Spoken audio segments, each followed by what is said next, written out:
Hello everybody and welcome to the first video on my YouTube channel.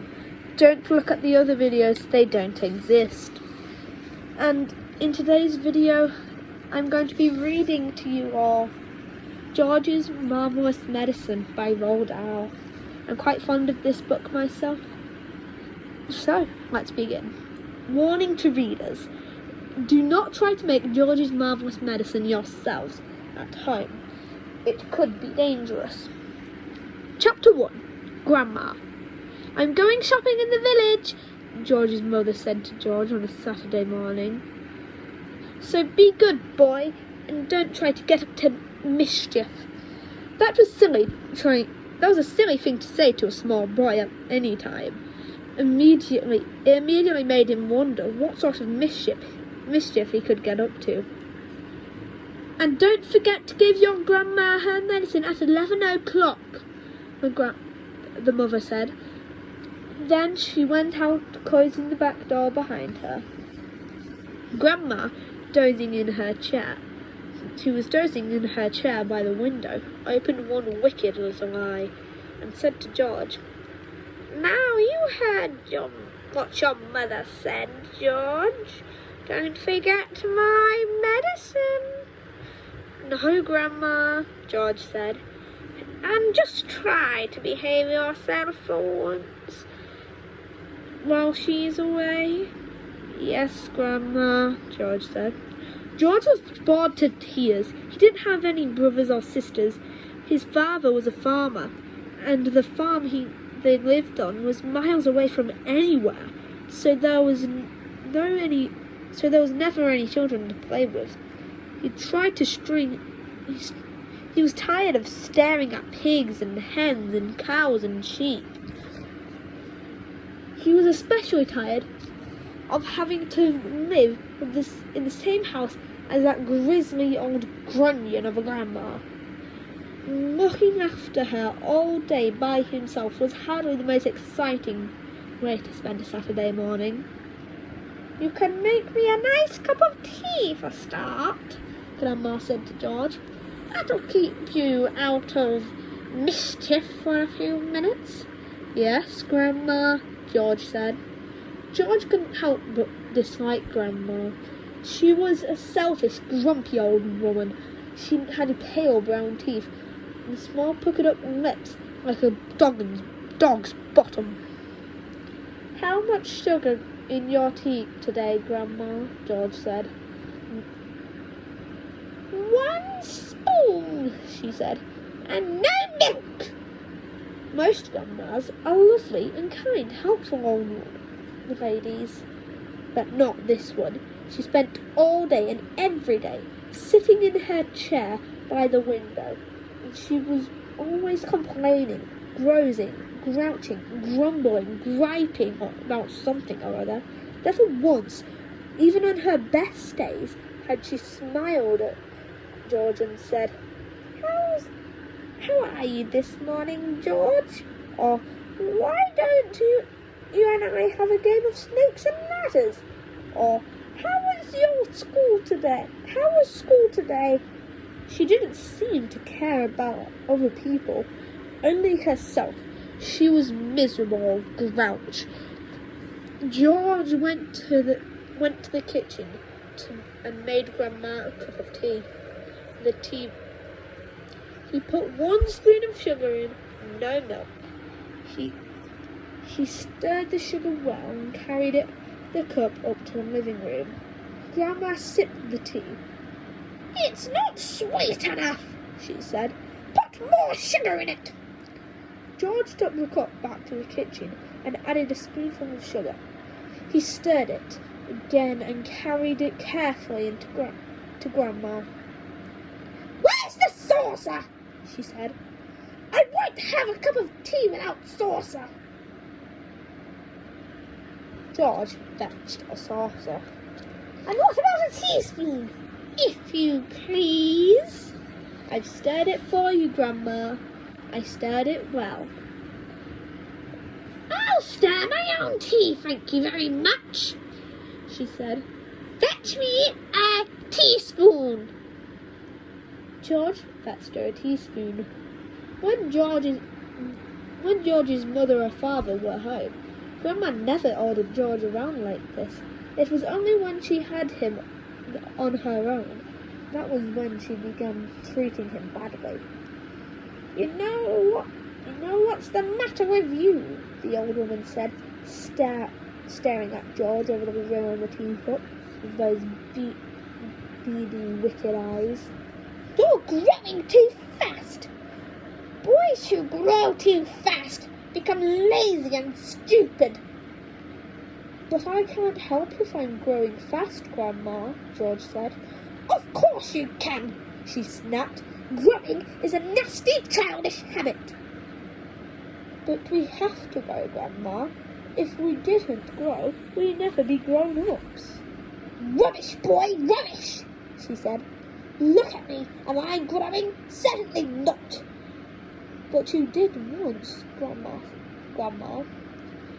Only very little, the old woman answered. I gave up growing when I was extremely small, along with the other nasty childish habits, like laziness, disobedience, greed, sloppiness, untidiness, and stupidity. You haven't given up any of these things, have you? I'm still only a little boy, Grandma. You're 8 years old, she snorted. That's old enough to know better. If you don't stop growing, it will be too late. Too late for what, Grandma? It's ridiculous, she went on. You're nearly as tall as me already. George took a good look at Grandma. She was certainly a very tiny person. Her legs were so short she had to have a footstool to put her feet upon, and her head only came halfway up the back of her armchair. Dad says it's fine for a man to be tall, George said. Don't listen to your daddy, Grandma said. Listen to me. But I don't know. But how do I stop growing myself? George asked her. Eat less chocolate, Grandma said. Does chocolate make you grow? It makes you grow in the wrong way, she snapped. Instead of up, down. She sipped some tea, but never took her eyes off the little boy that stood before her. Never grow up, always down. And stop eating chocolate. Eat cabbage instead. Cabbage? Oh no, I don't like cabbage, George said. It's not what you like, or what you don't like, Grandma snapped. It's what's good for you that counts. From now on, you must eat cabbage 3 times a day. Mountains of cabbage. And if it's got caterpillars in it, much better. Ooh, George said. Caterpillars give you brains, the old woman said. Mummy washes them down the sink, George. The old woman said. Mummy is as stupid as you are, she continued. Cabbage doesn't taste of anything without a few boiled caterpillars in it. Slugs, too. Oh, disclaimer before I carry on. It does get into pretty disgusting things about talking about eating bugs. So if you want to click off the video now, you can. Not slugs, George cried out. I couldn't eat slugs. Whenever I see a live slug on a piece of lettuce, Grandma said, I gobble it up quick before it crawls away. Delicious. She squeezed her lips together and tight so that her mouth became a tiny wrinkled hole. Delicious, she said again. Worms and slugs and beetly bugs. You don't know what's good for you. You are joking, Grandma. I never joke, she said. Beetles are perhaps the best of all. They go crunch, Grandma, that's beastly! The old hag grinned, showing those pale brown teeth.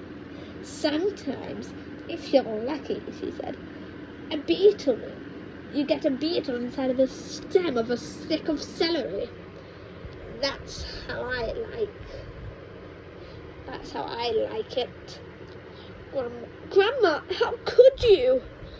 You find all sorts of nice things in sticks of raw celery, the old woman went on. Sometimes it's earwigs. You don't want to hear about it, cried George. A big, fat earwig. It's very tasty, Grandma said, licking her lips. But you've got to be very quick, my dear. When you put one of those in your mouth, it has a pair of sharp nippers on its back. And if it grabs your tongue with those, it never lets go. So you've got to bite the earwig first.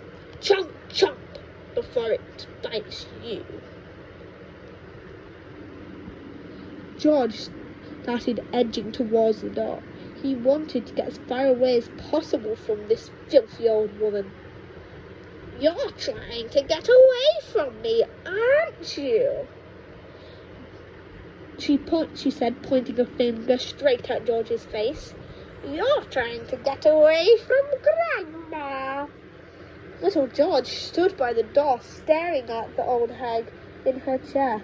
She stared at him back.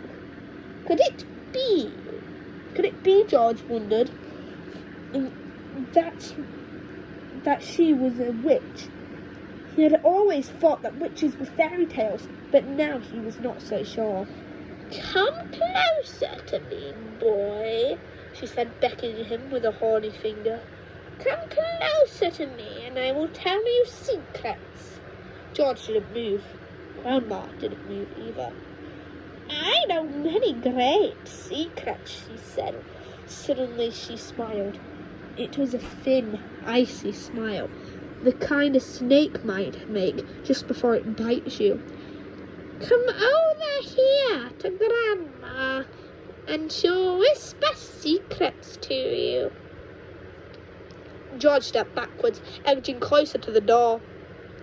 You mustn't be frightened of your old Grandma, she said, smiling that icy smile.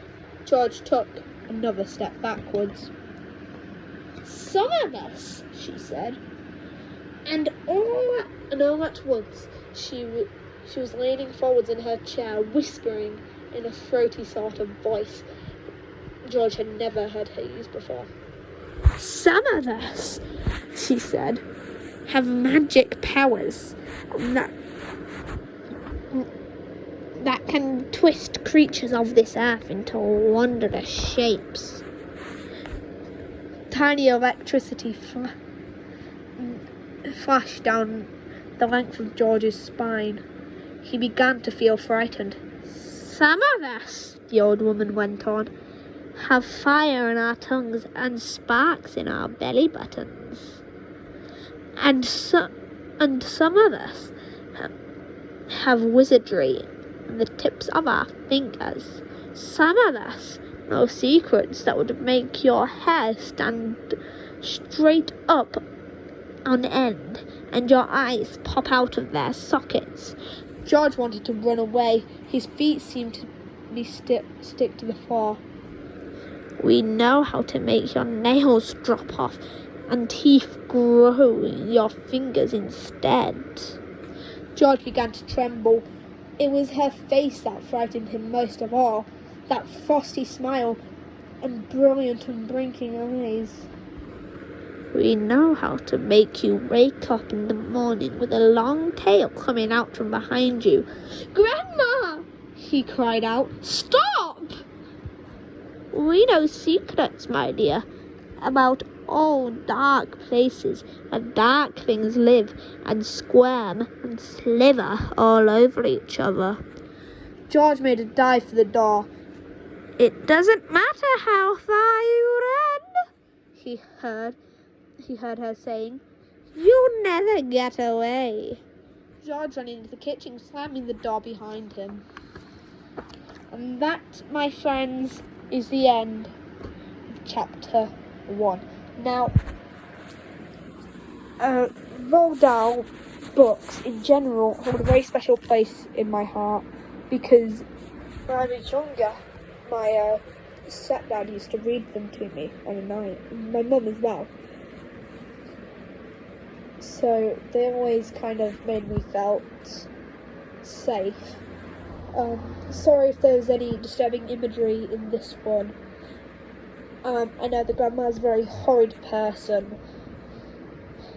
Anyway, my friends, I'm sorry about the bad audio quality. I'm saving up for a new microphone. Anyway, I'll see you in the next video. Maybe tomorrow, maybe Wednesday, maybe Tuesday. Who knows? Bye-bye.